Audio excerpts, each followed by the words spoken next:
Hey, what's up everybody? So in today's video, I'd actually like to delve into pretty much just reacting to the early patch notes that will be debuting on December 19, 2024. This is pretty much in response to the critical reviews in regard to the overwhelmingly negative launch to Dauntless Awakening. And I'll pretty much be doing a read and react of the patch notes. Now, let's get ready to listen. Take a deep breath, and let's go at it with an open mind. New to Dauntless. Early patch notes. Please note these patch notes are being published a few days early to give exposure to the upcoming fixes. Changes will go live on December 19. Frostfall. Frostfall is here, including a new event hunt, facing off against the cheerless Charog. The cheerless Charog has long been a fairy tale told to ill-tempered children of the Isles during Frostfall. This season, however, the children's collective petulance reverberated far enough to penetrate into dense deposits of unstable aether, and it has erupted from innocent imagination into grim reality. Beware, the cheerless Charog is an unstoppable humbug that can be damaged but not killed.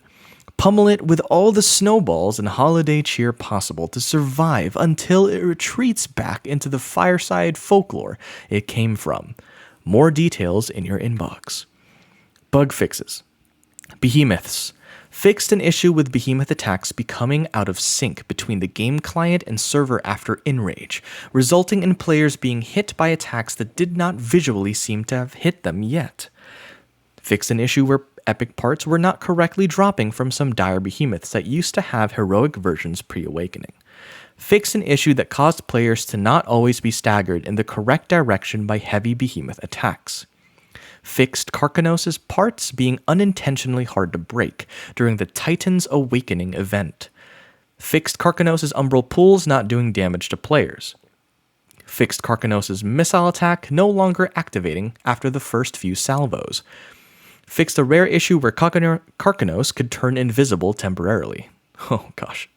Fixed horn parts where Boreas, Chronivore, Embermane, and Karkanos incorrectly being set as a second head so it wasn't breaking to the intended weapons. Fixed Embermane sometimes not spawning a fireball when intended during attacks. Fixed an issue causing Frostwolf's ice pools to spawn collision above the ground. Re-enabled mounting attack on Malkarian that had previously been disabled in a server hotfix to temporarily address a crash. Fixed Shrike's tornado attack visual effect sometimes not spawning. Weapons. Fixed Alluring Moons spawned Chaos having player collision blocking movement.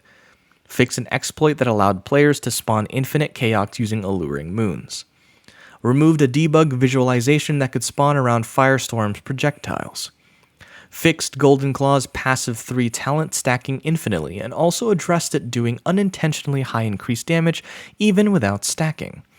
Fixed the Hunger and Molten Edict retaining equipped mod slots from pre-awakening loadout. Fixed an issue that could cause a texture to stretch from the model for Reaper's Edge. Fixed the Anvil being able to max speed stacks by weapon swapping with passive talent 4. Fixed the Godhand's passive glyph, continuing to trigger after swapping to another weapon. Escalations. Fix an issue resulting in the intended weekly heroic escalation rewards not being granted upon completion. Fixed escalation 10 to 50 still spawning heroic behemoths. Fixed combat audio not playing during escalations. Fixed the planner voyage modifier, sometimes giving an unintended -10 defense stacks at the end of the round. And removing the Chronostone's reward from the Radiant escalation puzzle. Hunting Grounds. Replace the Scorched Stone Hellion spawn in Cape Fury, Surge, with the intended Bloodfire Embermane, giving them 2 guaranteed spawns each, and addressing a blocker in the Behemoth Survey. Cape Fury, Surge side quest. Stop Chronostones dropping from island vents on the Paradox breaks. Fix an issue that could cause fauna, gatherables, and patrol chests to not spawn in the following Surge islands: Hades Reach, Undervault Defile, Ulrich's Peak, Razorcliff Isle, Cape Fury, and Snowblind Waste. Fix an issue causing the Big Storm NATO to not appear in the middle of Cape Fury Surge version. Ramsgate. Fix some lanterns near Cat and Ramsgate giving off an unintended purple glow. Armor and perks. Fixed Rezakiri's armor pieces requiring the level 15 recipe at level 10 as well. Quests. Fix the reaching the Apex main quest unlocking earlier than intended in progression. Fix the die rumors for Koshai, Riftstalker, and Valamir requiring kills of the now removed heroic versions. Fix the missing objective string in Rumor Exquisite Sunburn 3. Removed a reference to the middleman in Rumor Toxic Phage 2. Items.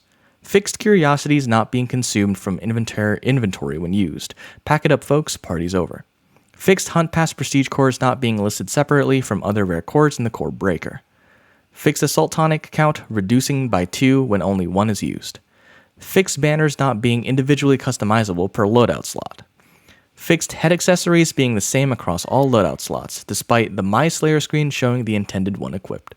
Fix the Wildland Flute, emotes audio not stopping when the emote does. Fix the rarity of the champion's repeaters transmog from rare to epic. Fix the cosmetic versions of the pre-awakening lantern still granting gameplay effects. Fix the quick slot 4 keyboard input still activating an item if it had been equipped to the slot pre-awakening. UI. Fixed crafting items that had been pinned pre-awakening still remaining on the quest tracker. Fix some quests unintentionally showing old crafting schematics as rewards in the quest log screen. Fixed effect layering obscuring the weapon active ability slot. Fixed tracker information sometimes not displaying correctly in player overheads. Fixed breadcrumbs not clearing after viewing the item in a number of cases in the My Slayer screen. Fixed a missing controller input prompt for continue on the canister results screen. Fixed a case that could cause pop-ups to stack multiple times when trying to purchase more platinum from the canister results screen. Fixed the canister opening animation being unintentionally stretched on wider aspect ratios. Fixed a poorly visible continue prompt on the message of the day pop-up. Fixed a broken UI texture that sometimes appeared around button prompts on Xbox One. Fixed a purchase confirmed text string showing when canceling out of a platinum purchase on Steam.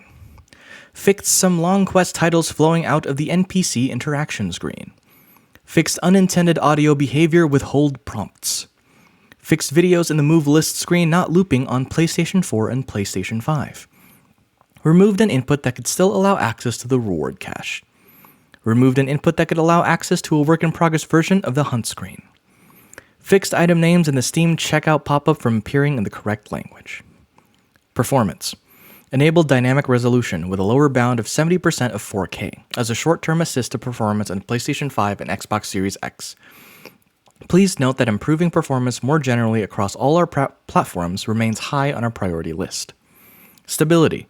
Fixed an issue causing timeouts loading into the game on accounts that had heavily customized their cosmetic setup per loadout and had a high number of loadouts. Fixed a server crash that could occur when mounting Malkarian due to a missing file in the game package. Fixed a server crash, rare one related to weapon swapping. Fixed a rare client crash in the color picker UI. Fixed a rare client crash related to breadcrumbs. Fixed a rare client crash related to the Umbral elemental effect. Localization. Fixed an issue with the Steam version of the game not detecting language correctly. Fixed an issue with a portion of UI strings not displaying correctly in Spanish and falling back to English. Miscellaneous text and localization fixes. Balance. Behemoths.